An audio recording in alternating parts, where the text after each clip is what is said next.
ಕುಮಟಾ ತಾಲೂಕು ಕೃಷಿಕ ಸಮಾಜದ ನೂತನ ಅಧ್ಯಕ್ಷರ ಹಾಗೂ ಪದಾಧಿಕಾರಿಗಳ ಆಯ್ಕೆ ಪ್ರಕ್ರಿಯೆ ಪಟ್ಟಣದ ಸಹಾಯಕ ಕೃಷಿ ನಿರ್ದೇಶಕರ ಕಚೇರಿಯಲ್ಲಿ ನಡೆಯಿತು. ಮಂಗಳವಾರ ನಡೆದ ಸಮಿತಿ ಸಭೆಯಲ್ಲಿ 15 ಸದಸ್ಯರನ್ನು ಒಳಗೊಂಡಂತೆ ಪದಾಧಿಕಾರಿಗಳೆಲ್ಲ ಅವಿರೋಧವಾಗಿ ಆಯ್ಕೆಯಾಗಿದ್ದಾರೆ. ನೂತನ ಅಧ್ಯಕ್ಷರಾಗಿ ನಾರಾಯಣ ಎಸ್ ಹೆಗಡೆ, ಉಪಾಧ್ಯಕ್ಷರಾಗಿ ಚಿದಾನಂದ ಗಣಪತಿ ಹೆಗಡೆ, ಪ್ರಧಾನ ಕಾರ್ಯದರ್ಶಿಯಾಗಿ ಪ್ರದೀಪ್ ಕುಮಾರ್ ಹೆಗಡೆ, ಖಜಾಂಚಿಯಾಗಿ ಲಿಂಗಪ್ಪ ಶಿವಪ್ಪ ನಾಯ್ಕ್, ಜಿಲ್ಲಾ ಪ್ರತಿನಿಧಿಯಾಗಿ ವಿವೇಕ್ ಎಂ ಜಾಲಿಸತ್ಗಿ ಅವಿರೋಧವಾಗಿ ಆಯ್ಕೆಯಾಗಿದ್ದಾರೆ ಎಂದು ಕೃಷಿಕ ಸಮಾಜದ ಪದನಿಮಿತ್ತ ಕಾರ್ಯದರ್ಶಿ ವೆಂಕಟೇಶ್ ಮೂರ್ತಿ ಮಾಹಿತಿ ನೀಡಿದರು. ಕುಮಟಾ ಸಹಾಯಕ ಕೃಷಿ ನಿರ್ದೇಶಕರ ಕಚೇರಿಯಲ್ಲಿ ಮಂಗಳವಾರ ಕರೆದ ಸುದ್ದಿಗೋಷ್ಠಿಯಲ್ಲಿ ಮಾತನಾಡಿದ ಅಧ್ಯಕ್ಷ ನಾರಾಯಣ ಎಸ್ ಹೆಗಡೆ, ಸಂಕಷ್ಟದಲ್ಲಿರುವ ರೈತರಿಗೆ ಕೃಷಿಕ ಸಮಾಜವು ರೈತರ ಮತ್ತು ಇಲಾಖೆಯ ನಡುವೆ ಸಂಪರ್ಕ ಸೇತುವೆಯಾಗಿ ಕಾರ್ಯನಿರ್ವಹಿಸಲಿದೆ. ನಾನಾ ಕಾರಣಗಳಿಂದಾಗಿ ರೈತರಿಗೆ ಸಿಗಬೇಕಾದ ಸೌಕರ್ಯಗಳು ಸಿಗದೆ ತೊಂದರೆ ಉಂಟಾಗುತ್ತಿತ್ತು.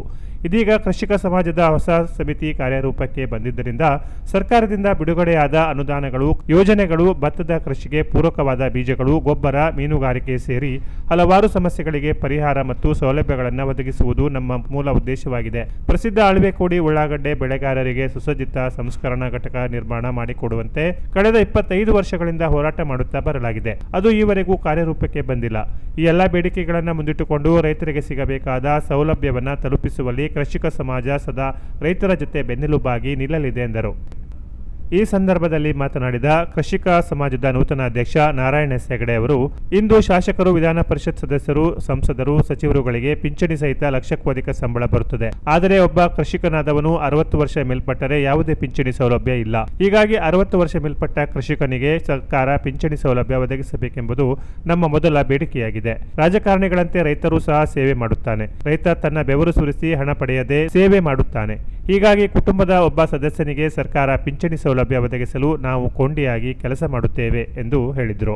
ಸಮಾಜಕ್ಕೆ ಅವರು ತಿಳಿಸಬೇಕು. ಕೃಷಿಕ ಸಮಾಜ ಹೇಳುವಂಥದ್ದು ಸರ್ಕಾರದಿಂದ ಬರುವಂತಹ ಅನುದಾನಗಳನ್ನ ಮತ್ತು ರೈತರು ಮಧ್ಯದಲ್ಲಿ ಇರುವಂತಹ ಒಂದು ಕೊಂಡಿ, ಒಂದು ಸೇತುವೆ.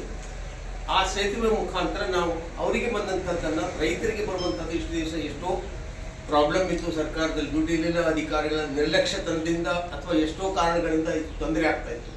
ಈಗ ನಮ್ದು ಹೊಸ ಕಮಿಟಿ ಬಂದದ್ರಿಂದ ಆದಷ್ಟು ನಾವು ಏನು ಮಾಡ್ತೇವೆ ಅಂದರೆ ಸರ್ಕಾರದಿಂದ ಬಿಡುಗಡೆಯಾದ ಅನುದಾನಗಳು, ಸ್ಕೀಮ್ಸ್ಗಳು ಮತ್ತು ತೊಂದರೆಗಳು, ಈಗ ಭತ್ತದ ಕೃಷಿ, ಬೀಜ ಇಲ್ಲ, ಗೊಬ್ಬರ ಇಲ್ಲ, ಅದೇ ರೀತಿ ಮೀನುಗಾರಿಕಾ ಇಲಾಖೆ, ಮೀನುಗಾರಿಕೆ ಕೋಲ್ಡ್ ಸ್ಟೋರೇಜ್ ಇಲ್ಲ, ಆಯಿತು. ಅದಕ್ಕಿಂತ ಮಹತ್ವದಂದ್ರೆ ಉಳ್ಳಾಗಡ್ಡೆ, ಹಂದಿಗೋಡು ಉಳ್ಳಾಗಡ್ಡೆ ಅಂದರೆ ಜಗತ್ ಪ್ರಸಿದ್ಧ.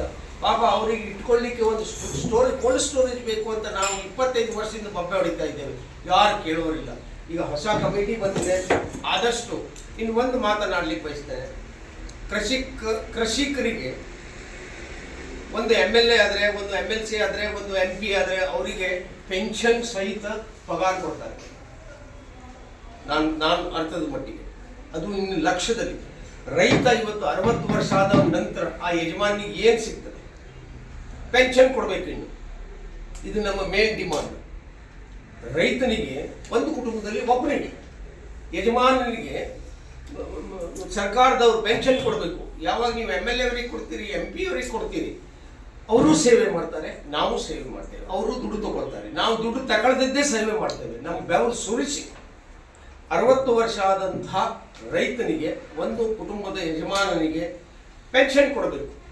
ಇದು ನಮ್ಮದು ಒನ್ ಆಫ್ ದ ಪಾಯಿಂಟ್. ಈ ಥರದ್ದು ತುಂಬ ಸಮಸ್ಯೆಗಳಿವೆ. ಅದನ್ನೆಲ್ಲ ನಾವು ನಿವಾರಣೆ ಮಾಡಲಿಕ್ಕೆ ಮಾತ್ರ ಆಗ್ತದೆ ಅಂತಲ್ಲ, ನಾವೊಂದು ಕೊಂಡಿ ಅಂತ ಹೇಳಿದ್ನಲ್ಲ, ನಾವೊಂದು ಮಧ್ಯದಲ್ಲಿ ಸೇತುವೆ ಇದನ್ನೆಲ್ಲ ಮಾಡಲಿಕ್ಕಾಗಿ ಈ ಕೃಷಿಕ ಸಮಾಜ ಹುಟ್ಟುಕೊಂಡಿದ್ದು.